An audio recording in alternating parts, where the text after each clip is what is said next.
Shalom adik-adik, dimanapun adik-adik berada, papa mama yang hari ini beribadah di rumah. Hari ini kita akan beribadah sekolah minggu King Kids GKKI Bandung secara online. Berikut tata cara ibadah sekolah minggu hari ini.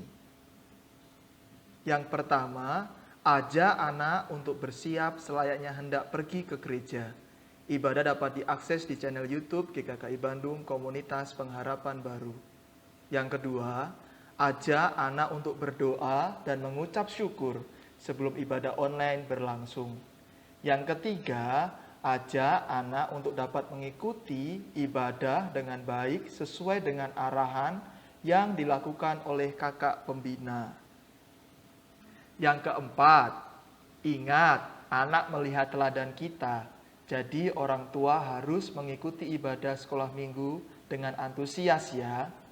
Yang kelima, bantu anak-anak untuk merenungkan firman Tuhan.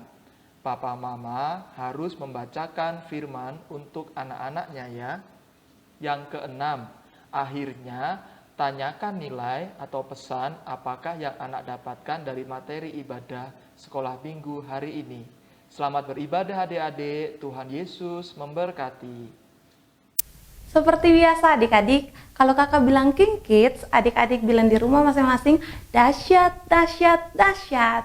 Ya, satu kali ya. 1, 2, 3. King Kids, dahsyat, dahsyat, dahsyat. Adik-adik, kita akan memuji Tuhan. Mari sama-sama kita angkat pujian. Hati yang gembira adalah obat. Hati yang gembira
Adik-adik, kita akan menyanyikan lagu yang kedua, Hanya Satu Jalan ke Surga.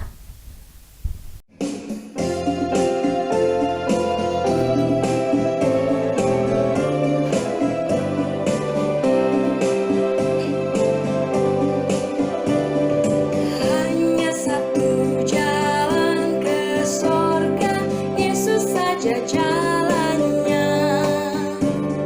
Satu jalan ke rumah Bapa, Yesus saja jalannya.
Salam adik-adik, apa kabarnya pada hari ini? Berjumpa dengan kakak.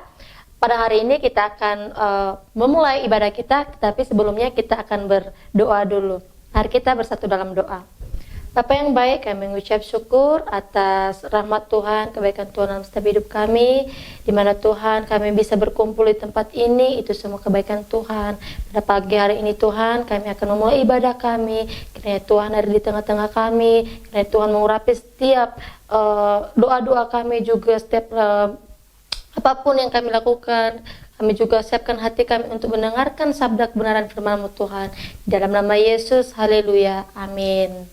Nah, salam adik-adik, pada pagi hari ini kita akan membuka Alkitab kita yang terambil dari Lukas pasal 19 ayat 1 sampai 8. Adik-adik, tolong buka Alkitabnya ya. Jangan malas buka Alkitab.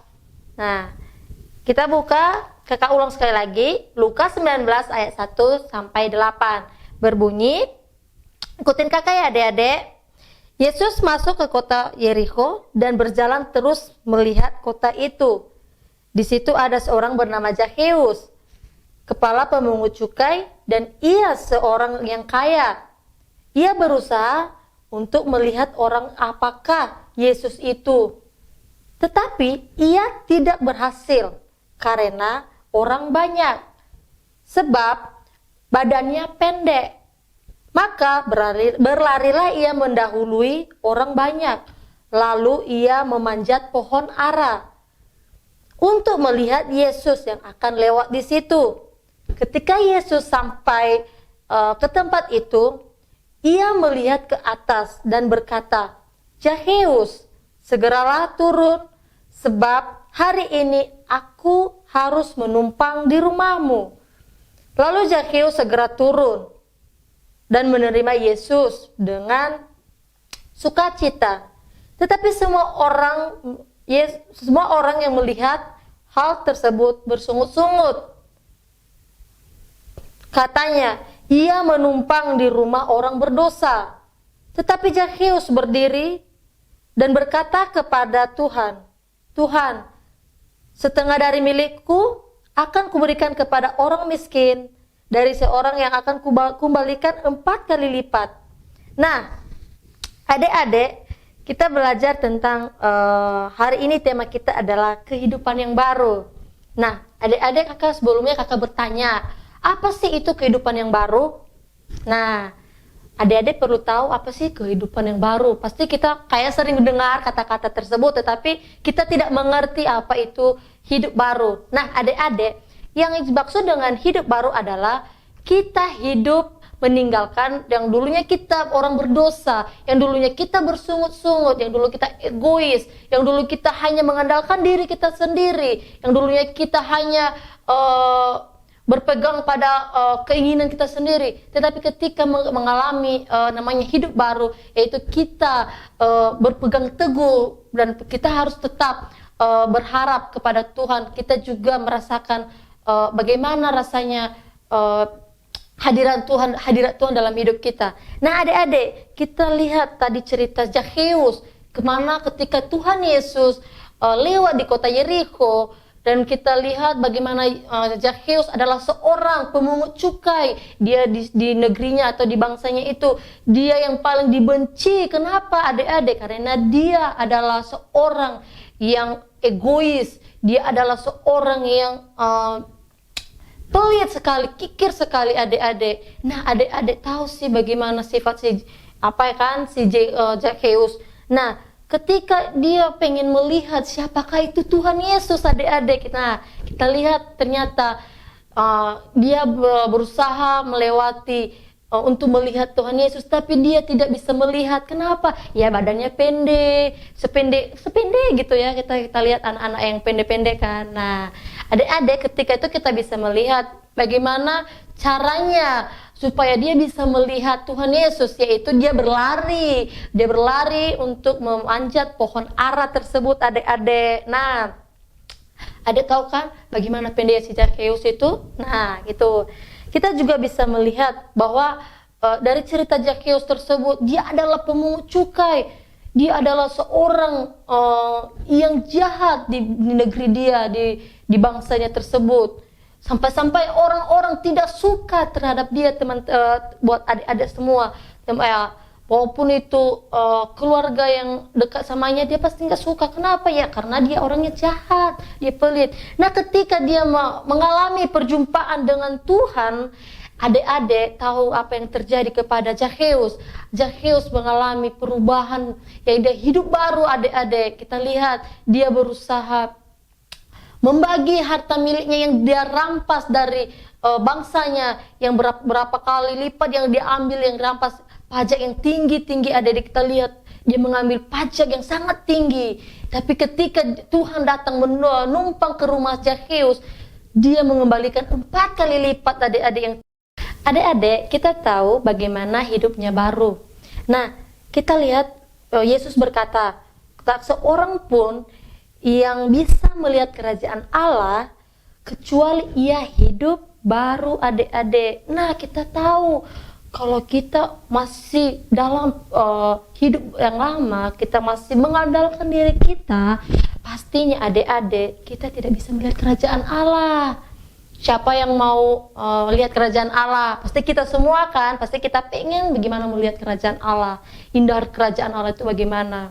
Tapi kalau kita masih dalam dosa yang kita belum kita tinggalkan, dosa-dosa yang kita lah itu seperti egois, berbohong, munafik, segala macam, kita masih dalam proses seperti itu, kita nggak akan pernah bisa melihat kerajaan Allah, adik-adik. Nah, kakak tanya tadi, apa sih arti hidup baru? Nah, arti hidup baru tadi yaitu kita lihat, pertama kakak jelasin yaitu kehidupan yang dulunya kita seorang yang mengandalkan diri kita sendiri, dan ketika kita mengalami perjumpaan atau hidup baru, kita meninggalkan semua dosa-dosa kita dan kita hidup suci, dan kita hidup bersama Kristus, dan kita selalu mengandalkan dan mengutamakan Tuhan Yesus dalam hidup kita, adik-adik.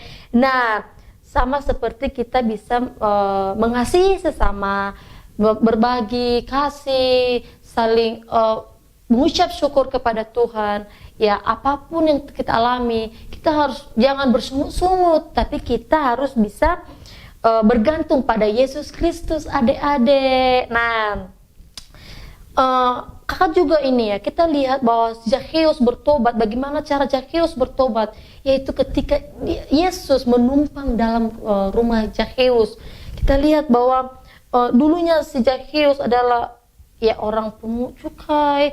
Zakheus adalah seorang yang jahat, pelit, kikir sekali, adik-adik. Jangan-jangan adik-adik nanti jangan bilang kikir itu apa ya.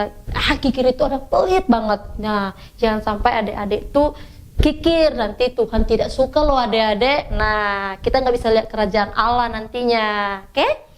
Nah, adik-adik, bagaimana ketika Zakheus bertobat, menjadi seorang yang hidup yang baru, ia tidak lagi menjadi orang pelit, nggak jadi orang kikir, tetapi ia menjadi orang yang bahagia dan penyayang, adik-adik. Nah, gimana sih kalau kita merasa apa ya? Kalau kita merasa bahagia, kita meninggalkan dosa lama, kita merasa tentram, nyaman, dan tidak pernah ada rasa gelisah, takut atau apa-apa. Jangan, karena kita ada Tuhan bersama-sama dengan kita, adik-adik. Nah, adik-adik, sekarang kakak itu mengajak kita semua untuk bersyukur kepada Tuhan. Kita bersyukur apapun itu, kita tetap bersyukur kepada Tuhan. Kenapa? Karena semua orang yang menerima hidup baru, yaitu ya percaya kepada Kristus. Ya, contohnya kita percaya kepada Kristus karena Tuhan Kristus telah memberkati kita, memberkati setiap apapun pergumulan adik-adik, apapun itu, misalnya adik lagi ada masalah yang di sekolah atau apa, tetapi percaya bahwa Tuhan selalu memberkati adik-adik, ya kan? Nah, kita juga harus percaya bahwa Tuhan Yesus adalah juru selamat satu-satunya kita. Ya, kalau tidak ada juru selamat kita, pasti hidup kita tuh tidak tahu bagaimana. Pasti hidup kita itu ya belum tentu bisa bahagia sampai sekarang kalau kita tidak mengandalkan Tuhan dalam hidup kita, adik-adik. Nah, itu kan. Sama Sama seperti kita ambil contoh Zakheus tadi, dia orangnya yang orangnya pelit, kikir, jahat lah. Tetapi ketika dia meninggalkan dosa lama dan hidup baru, dan adik-adik tahu apa yang terjadi kepada Zakheus? Zakheus merasa bahagia, dia merasa dia di sekelilingnya dipenuhi dengan kasih sayang adik-adik. Nah, kakak mengajak kita untuk selalu bersyukur dan mengandalkan Tuhan dan menganggap Tuhan itu satu-satunya, bukan ada yang lain. Cuman satu juru selamat kita, itu Tuhan Yesus. Ya adik-adik. Nah, sekarang kita juga harus Dek? Kakak ini mau ngomong, kita harus minta Tuhan dengan segenap hati kita. Yesus berkata bahwa kasihmu atau kasihanilah Tuhan Allahmu dengan segenap hatimu dan dengan segenap jiwamu dan dengan segenap akal budimu. Nah, itu kita harus mengasihi Tuhan dengan akal budi kita, dengan segenap hati kita. Jangan hanya setengah hati atau bersungut-sungut, punya masalah, ninggalin Tuhan, punya beban, ninggalin Tuhan. Tapi jangan, kita harus mengasihi Tuhan dengan segenap hati, jiwa kita dan akal budi kita juga. Tanpa itu kita tidak bisa apa-apa. Tanpa Tuhan kita nggak bisa apa-apa loh adik-adik. Kenapa?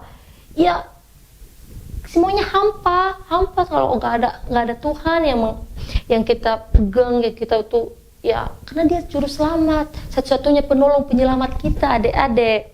Nah, mari kita harus teladani sikap Zakheus yang dulunya kikir, tapi ketika dia membuka hati kepada Tuhan, dia menjadi hidup baru, menerima Tuhan ya dengan segenap hatinya dan segenap akal budinya.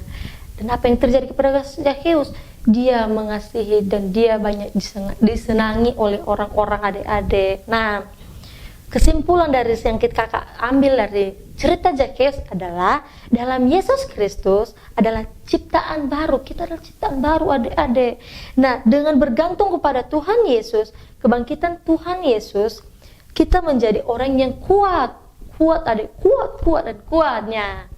Dan kita sebagai orang yang dulunya jahat, tapi kita menjadi orang yang selalu sayang kepada sesama kita, bukan hanya kepada kita sesama Kristen, tetapi kita juga menyayangi semua orang. Jangan hanya Kristen, tapi kita mengajak teman-teman kita yang lain seperti yang berbeda-beda agama dengan kita. Kita harus bisa mengasihi mereka, menyayangi mereka, sebab mereka adalah ciptaan Tuhan juga adik-adik. Nah, kakak berkata bahwa Tuhan itu adalah juru selamat. Jangan pernah bilang Tuhan itu tidak pernah ada, tapi Tuhan itu selalu ada dalam hati adik. Dimanapun adik berada, Tuhan selalu menjaga dan melindungi adik-adik semua. Dan inilah adik-adik, mulai dari sekarang kakak mengajak kita supaya kita bisa buka hati kita agar kita bisa menerima Tuhan Yesus sebagai juru selamat kita. Dan adik-adik, pada hari ini renungan kita hari ini adalah tentang hidup baru.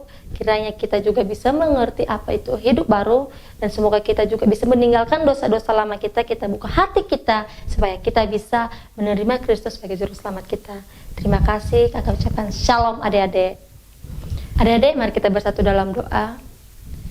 Bapa Surgawi, kami mengucap syukur atas setiap kebaikan Tuhan, di mana Tuhan kami mendengarkan kisah Zakheus yang dulunya begitu banyak dosa yang dia perbuat, tetapi ketika dia mengalami perjumpaan dengan Engkau Tuhan, dia mengalami perubahan baru sehingga dia bisa membuka hati untuk menerima Kristus sebagai juru selamatnya. Tuhan, kami juga berdoa kiranya Tuhan mengubah kami, dan saat ini Tuhan kami membuka hati kami supaya kami bisa menerima Engkau sebagai juru selamat kami. Bapa yang baik, berkatilah kami, berkatilah setiap keluarga kami, Papa Mama, berkati adik-adik kakak kami, Engkau memberkati. Berkatilah juga studi kami, sekolah kami, Engkau memberkati Bapa. Kami serahkan setiap pergumulan kami ke dalam tangan Tuhan. Kiranya Tuhan memberkati kami. Di dalam nama Yesus kami ucap syukur. Haleluya.